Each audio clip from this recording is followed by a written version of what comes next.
കേരളം അതിദാരിദ്ര്യമുക്തമായി ഇന്ന് നിയമസഭയിൽ പ്രഖ്യാപിക്കപ്പെട്ടപ്പോൾ നിലവിൽ സൗജന്യ റേഷൻ ലഭിക്കുന്ന കേരളത്തിലെ 5.29 ലക്ഷം ദരിദ്ര കുടുംബങ്ങളുടെ കാര്യത്തിൽ ആശങ്കയാണ്. പ്രഖ്യാപനം വന്നതോടെ ദാരിദ്ര്യരേഖയ്ക്ക് താഴെയായതിനാൽ അന്ത്യോദയ അന്ന യോജന പദ്ധതി പ്രകാരം മഞ്ഞ കാർഡ് നേടിയ 5.29 ലക്ഷം കുടുംബങ്ങൾക്ക് കേന്ദ്ര റേഷൻ അനുവദിക്കാനിടയില്ല. അങ്ങനെയെങ്കിൽ സൗജന്യ റേഷനായി അരിയും ഗോതമ്പും ഇനി നൽകാനാവില്ല. സർക്കാരിന്റെ ഭരണ നേട്ടമായി ആഘോഷിക്കപ്പെടുന്ന അതിദാരിദ്ര്യ നിർമ്മാർജ്ജന പ്രഖ്യാപനം പാവങ്ങൾക്ക് തിരിച്ചടിയാകുന്ന സ്ഥിതിയാണ് ഇനി വരാനിരിക്കുന്നത്. അതിദാരിദ്ര്യമുക്തിയുടെ അടിസ്ഥാന ശിലകളിലൊന്നാണ് ഭക്ഷ്യഭദ്രതയിലൂടെ വിശപ്പുരഹിത കേരളം സൃഷ്ടിക്കാൻ കഴിഞ്ഞതെന്നാണ് സർക്കാരിന്റെ അവകാശവാദം. ഫലപ്രദമായ പൊതുവിതരണ സംവിധാനവും അവശ്യ വസ്തുക്കൾ ന്യായവിലയ്ക്ക് ഉറപ്പുവരുത്തുന്ന വിപണി ഇടപെടൽ ശൃംഖലയും ഈ മേഖലയിൽ നിർണായക പങ്കുവഹിച്ചു. പൊതുവിതരണ വകുപ്പിലെയും സപ്ലൈകോയിലെയും ജീവനക്കാർ, റേഷൻ വ്യാപാരികൾ, ഗതാഗത കരാറുകൾ, ചുമട്ടുതൊഴിലാളികൾ എന്നിവരെല്ലാം തന്നെ ഈ ദൗത്യത്തിന്റെ ഭാഗമായി പ്രവർത്തിച്ചവരും അഭിനന്ദനം അർഹിക്കുന്നവരുമാണെന്ന് മന്ത്രി GR അനിൽ പറഞ്ഞിട്ടുമുണ്ട്.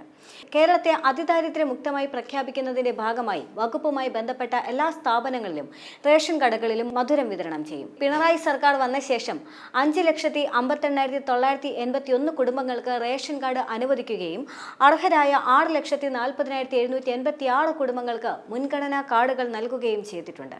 അനർഹമായി കൈവശം വെച്ചിരുന്ന 1.72 ലക്ഷം റേഷൻ കാർഡുകൾ പിൻവലിച്ച് അർഹരായവർക്ക് ആനുകൂല്യം ലഭ്യമാക്കാനായി.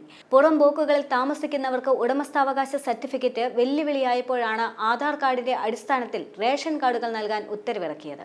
സമ്പൂർണ്ണ ഭക്ഷ്യഭദ്രത ഉറപ്പുവരുത്തി അർഹമായ റേഷൻ വിഹിതം കൃത്യമായ അളവിലും തൂക്കത്തിലും യഥാർത്ഥ ഗുണഭോക്താക്കൾക്ക് എത്തിക്കാനുമായി ഘട്ടങ്ങളായുള്ള ദാരിദ്ര്യ നിർമ്മാർജ്ജന പ്രവർത്തനങ്ങളുടെ വിജയമാണ് പ്രഖ്യാപനം. അതേസമയം അതിദാരിദ്ര്യമുക്ത കേരളം യാഥാർത്ഥ്യമായത് 2021 ആരംഭിച്ച സുദീർഘമായ പ്രക്രിയയിലൂടെയാണ് എന്നാണ് സർക്കാരിന്റെ വിശദീകരണം.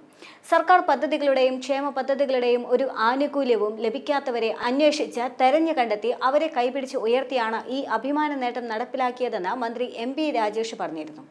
അതിദാരിദ്ര്യ നിർമ്മാർജ്ജന പ്രക്രിയയെ സംബന്ധിച്ച് 19 പേജുള്ള വിശദമായ മാർഗരേഖ 2021 ജൂലൈയിൽ സർക്കാർ പുറത്തുമിറക്കിയിരുന്നു. ഭക്ഷണം, ആരോഗ്യം, വസ്ത്രം, സുരക്ഷിത വാസസ്ഥലം, അടിസ്ഥാന വരുമാനം എന്നീ അടിസ്ഥാന ഘടകങ്ങളൊന്നുമില്ലാത്ത വിഭാഗങ്ങളെയാണ് അതിദരിദ്രരായി കണക്കാക്കിയത്. 73,747 പേരുടെ മുൻഗണനാ പട്ടിക ഗ്രാമസഭകളിൽ അവതരിപ്പിച്ചുകൊണ്ട് ചർച്ച ചെയ്ത ശേഷമാണ് 64,006 കുടുംബങ്ങളെ ഗുണഭോക്താക്കളായി കണ്ടെത്തിയത്.